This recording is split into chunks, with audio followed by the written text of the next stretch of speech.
Okay, great. Thanks, Pal and Manuel for the invitation. So as you were saying, it was an exciting couple weeks for ReviewPro. I founded the company we had the idea originally in 2008. So any of you that are starting companies and hoping to get rich overnight, forget about that. It takes a long time. We had the idea for ReviewPro in 2007, and we started coding in 2008. And it was a startup that's not exactly following the normal path in the sense that I was working in Grupo Planeta. I was working as the CEO of digital media, had the idea. Tim and Dimitri had worked for me on another project. They're the other two founders. And for the first year and a half, I funded the project. And Tim and Dimitri were working during the days. I was helping at night and on weekends. But we started in the most bootstrapped garage style possible. And it was a project that from the beginning was data-driven, right? The original thesis was, which now is fairly obvious, but at the time was far from obvious, was that reviews, again, this is 2007, what we believed that user-generated content in general was going to have a huge impact on businesses, right? And we had an interest we liked business models that were built on aggregation. So it was data aggregated from multiple sources. And the way that we got to the idea of ReviewPro was really a process of reverse engineering, if you will. It was, we knew we didn't want to get into the B2C space. You know, we didn't want to compete with a Flickr, a Blogger, or any of these other social media user-generated content platforms.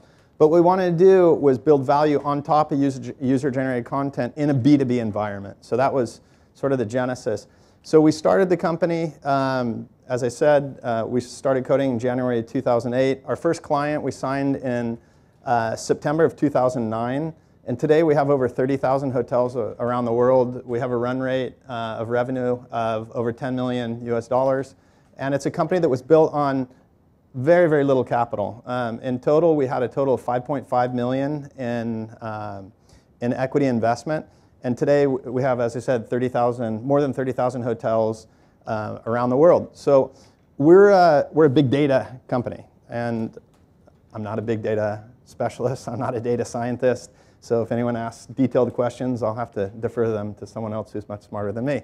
But what I can explain is that we're a big data company that makes things really simple, right? We don't, and in our comp set and oftentimes in many areas,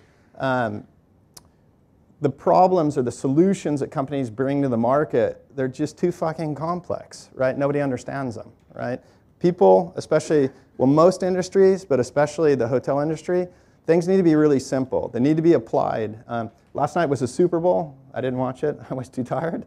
But for those of you who watched, in American football, there's a classic saying, blocking and tackling. You know, great teams, they block and tackle really well. Blocking and tackling is, like in football terms, it's like the most boring stuff, right? So what I think we did really well as a company in general, as an analytics company, as a company that's specializing in textile analytics, is we didn't try to go after solving tomorrow's complex, you know, sort of surreal problems. We focused on the blocking and tackling of solving the problems that our clients had today, right? So what I'd like to do is talk a little bit about, very, very briefly, just out of curiosity, how many of you have heard of ReviewPro? Okay. So again, as I said, we're a B2B, software as a service company that's focused on, I say the hospitality industry because we offer solutions for both hotels and restaurants, but the vast majority of our revenue comes from the hotel industry. And the news that was announced a few weeks ago is, I wouldn't tell you the numbers except for it was the company that acquired us was a publicly traded company, so this is all public, but they acquired 80% of the company for 35 million euros. So, you know, it's not Google, it's not Social Point, but for our investors, it was an amazing return. For the founders, it changes our lives forever. And for the team that shared in the employee pool, it's significant, right? So by all accounts, from our standards, it was a huge success. And but that's a success to now. There's still a future, and there's, you know, I've signed on for the medium long term in the sense that you know, we believe that there's a huge project ahead of us. And the company that acquired us is Shiji. It's, even people in the hotel industry, almost nobody's heard of Shiji. And it's a multi-billion-dollar hotel tech technology company based in China that focuses just on the hotel industry. So it's kind of the biggest company nobody had ever heard of, founded by a very entrepreneurial, interesting guy in the 80s who was a rocket scientist that basically started working in data and systems and built this multi-billion-dollar company. So they've acquired 80% of our company, and so we're still shareholders of 20%. And that, besides the great project, besides the change in the industry, what motivates us in addition is the value that we can create for Shiji and for ourselves over the next years, right? So ReviewPro, it's a B2B software as a service company focused on the hospitality industry. And what we do is, if you look here, our products are, and this is where we started, online reputation management. When we started, that was a really big deal. Like, hotels were tracking TripAdvisor and the many, many other sources. They were tracking all this stuff by themselves manually. So when we started, online reputation management was interesting, relevant, and compelling as a value proposition in and of itself. But as happened in our space, and many of you are familiar with this, you can't stand still. You know, what's value one day is ultimately a commodity, right? So you have to keep evolving, keep adding value. So while online reputation management is still very, very important, we launched a guest survey tool, which, how many of you in the last year stayed at a hotel and filled out a survey when you left? A couple, well, maybe 10 in the whole room. Okay, I travel probably more than any 5 of you can together, and I never fill them out. But it turns out that lots of people fill these forms out. It's amazing. It tends to correlate to the average night stay. So in a typical 4-star city center hotel, between 8 and 12% of the people fill out these surveys. And if you're in a, let's say an Iberostar Grand whatever hotel in the Caribbean, up to 31% of people fill out these surveys.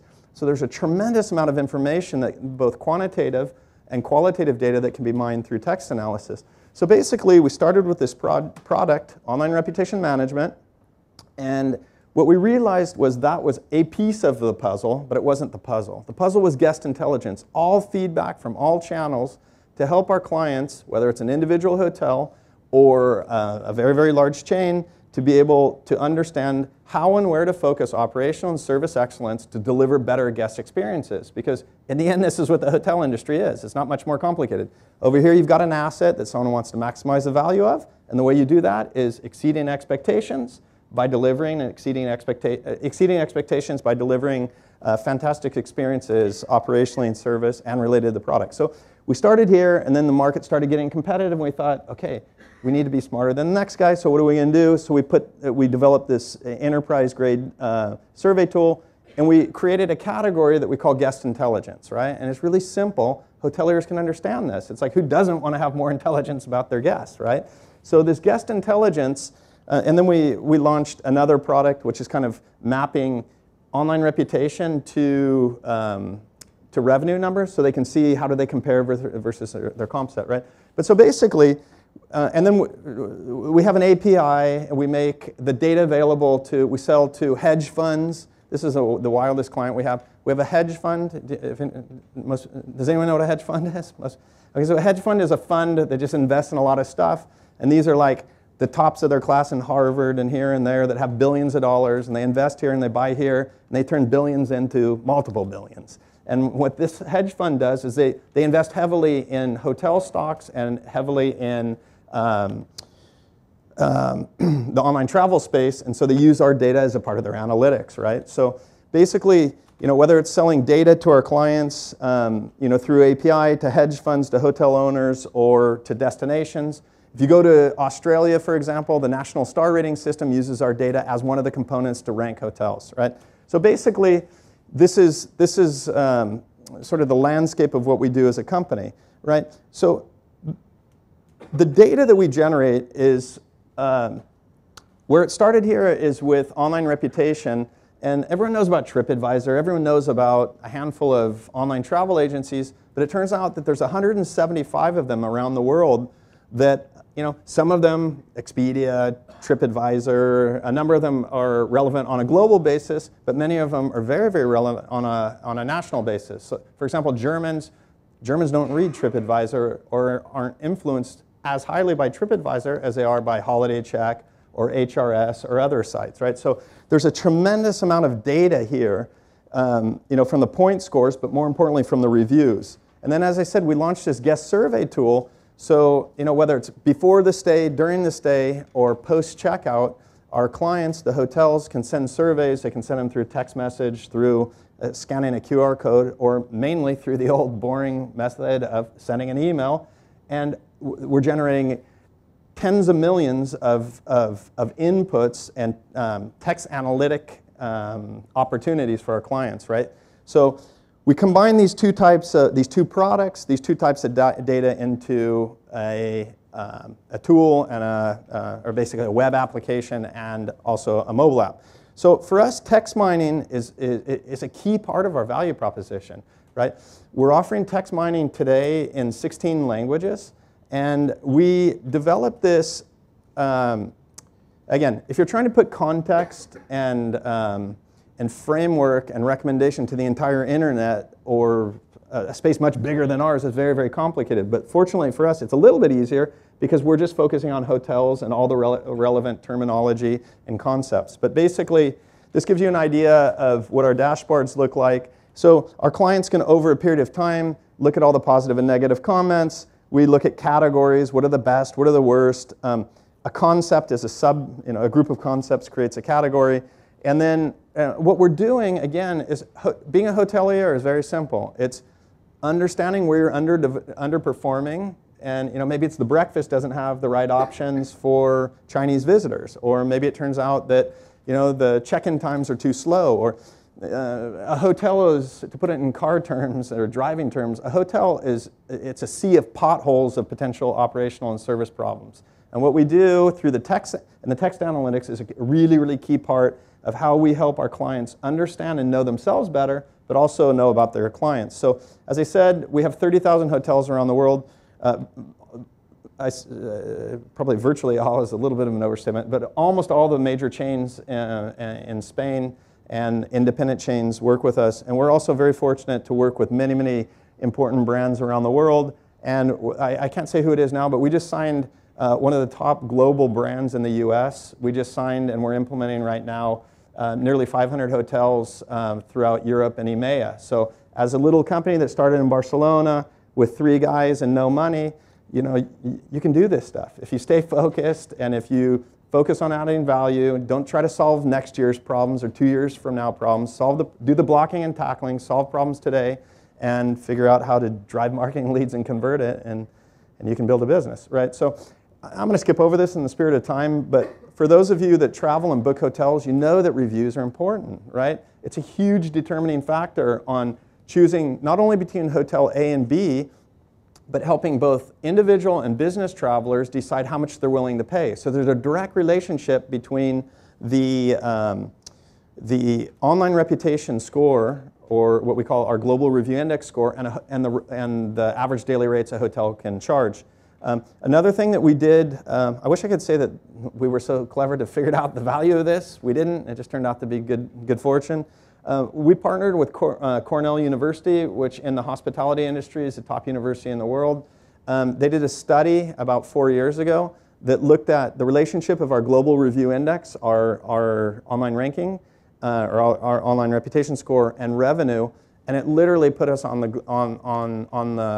map globally for hoteliers that want to know their GRI score, right? So again, if you've got projects where you're looking at data, try to look at how that data can be a part of some bigger picture. Like, how can you create data that every CEO wakes up in the morning, it's like, fuck, I want to see what that number is. You know what I mean? It makes a really big difference, right? And it's not, you can have the best product in the world, but if you're not getting visibility, and a lot of times that visibility when you're a small company, it's hard to get on your own. You need to partner with other people or get the validation of someone who's already of reference in the market. So basically, what happened along the way is hotels, they sell a big part of their distribution through online travel, right? So they learn this lesson on their own, that the higher your score, your ranking in Booking.com, the more you can charge, and the more rooms you fill, the lower you have higher occupancy. And so, we were lucky because the changes in distribution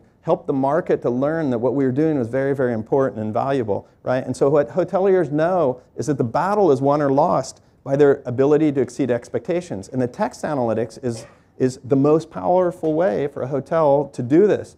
And so, again, I'll skip over this quickly, but if you want to improve, it starts with measuring and benchmarking, right? And then you can focus on where to improve. So these surveys, so we get the information from the online reviews, but the surveys are driving a tremendous amount of the text analytics that we're doing as well, right? And then we're mashing this information from the TripAdvisors and the bookings of the world with the information that comes in from their direct reviews. But in the end, what the output of this and why this is so much, why this is so relevant and valuable to, again, from individual hotels all the way up to some of the biggest brands in the world is, it gives them a way to focus on how they can increase guest satisfaction. By doing that, and also we link our surveys to make it very easy for someone to afterwards write a review in TripAdvisor or Google or Booking. Sorry, not Booking, because Booking's another path, but many of the channels. And so what we're doing is helping them focus on how to increase guest satisfaction, drive review volume, which also has a positive impact of how they rank on these sites, and then ultimately drive revenue, right? And this was what the Cornell study did, which was, like I said, for us, it was like literally marketing gold. Cornell University says, hey, if you can increase your global review index score, which the only one in the world that has that was us, if you can increase it 1 point, that correlated to almost a 1.42% increase in RevPAR, which if you don't work in the hotel industry, don't worry about it, but trust me, it's important, right? So, so again, it all comes down to text analysis about how can we help hotels to really drill down to, like, let's call it the atomic level of where and how they need to focus their improvement, right? So again, I mean, this is very basic, but just to put context, you have the positive and negative sentiment. We're not doing neutral sentiment for a variety of reasons.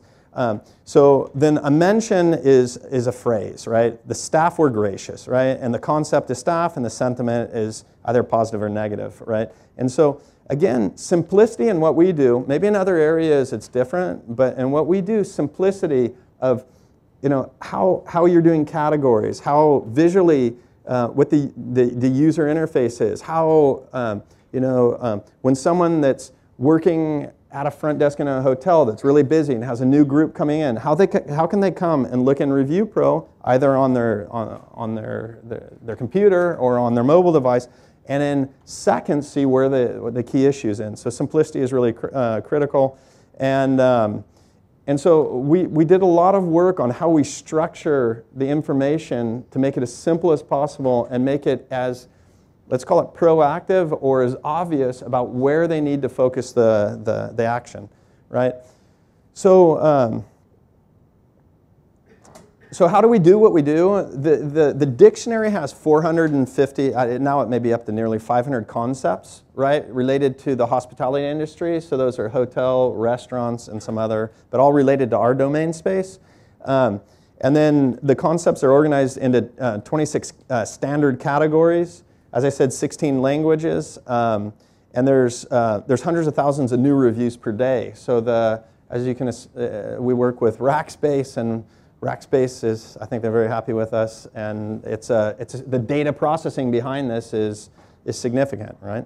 So a few examples about how customers are leveraging what we're doing. So one of the problems with hotels, as in many businesses, there's just too much data, right? There's too many reports, there's too many screens, there's too much shit floating around that nobody has time to figure out what to do with it. And so what happens is hotels, it's pretty simple. Like if you work in F&B and food and beverage, you just care about what's going on in the restaurants. You don't care about if the towels stink, or if the pool is got algae or whatever. You just care about F&B, right? And if you work in the front desk, then again, there's certain things. So what we did was all this information in online reputation, all this information in the guest surveys. What we did is we put it together in these department or functional area reports, and we tie the semantic analysis into those reports. So what happens is, if you were the VP of Food and Beverage for Hard Rock Hotel, we just signed Hard Rock Hotels, by the way, then you would be able to have on your phone every morning a list of what the new things are, for your area. Okay, if you want to know what's going on in the rest of the hotel, a couple clicks away. But the idea is, to tie the synthesis and this sentiment analysis to each functional area in reporting, alerts, and also reports, to empower people to do things, make it obvious, make it almost impossible for them not to improve, right? So again, it's the obvious, focusing on strengths and weaknesses, right? So this just gives you a little bit of an idea. So a concept could be in the rooms, noise, related to the air conditioning, the windows, the balcony. And so what happens is, the way we do this, if you look at the high level, it's really, really basic. And then if you click down a level, then you can get more detail. And within 3 clicks, you can actually get to the review and read the review that, I can't even see this one, it's too small for my eyes. But so you're, from the highest level with the general category issues, with 3 clicks, you can read the exact review, and you can actually respond to the person that wrote the review directly in the tool. So again, value needs to be around synthesizing lots of information, putting it into a context that really adds value for the end user. The end user in our case is a hotelier, and make it really easy for them to apply that and turn this insight, this data or this text mining analytics into action very, very simply, where they can actually see the results of it, right? So another thing we do is, so we analyze by department, but we also analyze by nationality. We do the same thing. Well, it wasn't there by nationality, but also language, right? So you can see, in this case, you can see, I don't know, German, Swiss, and I suppose there's another country here that, where there's German speakers. So you can see it by, see it by nationality, but then you can go to the other view and you can see all German speakers from anywhere in the world, right? So it makes it very helpful and useful when a hotelier is trying to modify the experience for a segment, a national segment that's of importance to them, to have this text analytics available in that structure. The other thing is by review site or review source. As I said before, there's 175 online travel agencies and review sites. They're not all created equal, neither in terms of volume or in terms of influence. So what happens is we break down. Our global review index is a number. It's the online reputation based off the quantitative score of all of these sites. But we have what we call a source index, which is like the GRI. It's a quantitative index for each source. But we also do the same thing with a sentiment analysis. So here again, if Booking.com for most hotels is very important, you're always like 3 clicks away from seeing all the specific positive and negative reviews related to booking. So again, simplicity is really key.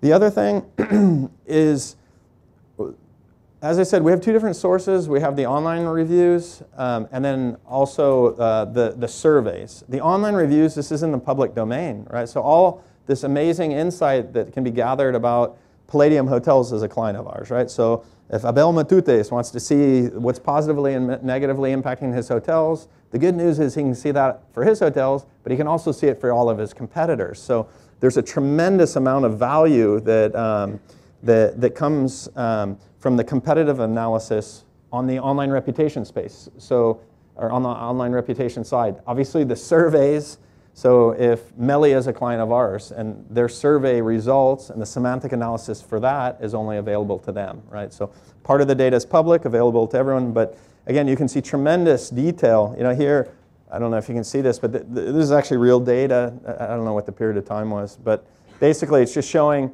the hotel name, the summary of the text mining, and showing related to value, who had more positive and negative. So again, most of our clients, this data is used in their board meetings. If you look at all the big operators in Mallorca that 3 or 4 years ago, or 3 or 4 years ago, 7 years ago, our data they'd never even heard of. Now our data they're reading in their monthly and their quarterly board meetings is a key part of their reporting and internal metrics. And we have, around the world, there's tens of thousands, I don't think it's quite 20,000, but somewhere between 15 and 20,000 individuals. A part of their bonus is based on our data, right? So again, if your data, you need to figure out ways to get your data to be visible to the right people, but also make it a part of their internal metrics and their internal reporting, because if you don't start with competition, it'll soon come. So you need to kind of find these ways to make it very difficult to unseat you. So, and then also what we're finding is more and more of our clients are using, and I'll wrap up here in just a minute. They're using insight from the text mining or semantic analysis to help guide their copy and their marketing messages, right? So again, this is on a high level, but as you click down and you can drill down, marketers can see what are the things that people are already talking positively about, right? And adapt their copy in their websites or their keyword strategy to include these concepts. So again, thanks so much to be here. I think I met Powell and he told me about this organization. I had no idea there'd be so many people here. So I think what you guys are doing for the community and creating this environment is fantastic. And it was an honor to have the chance to be here. So thanks.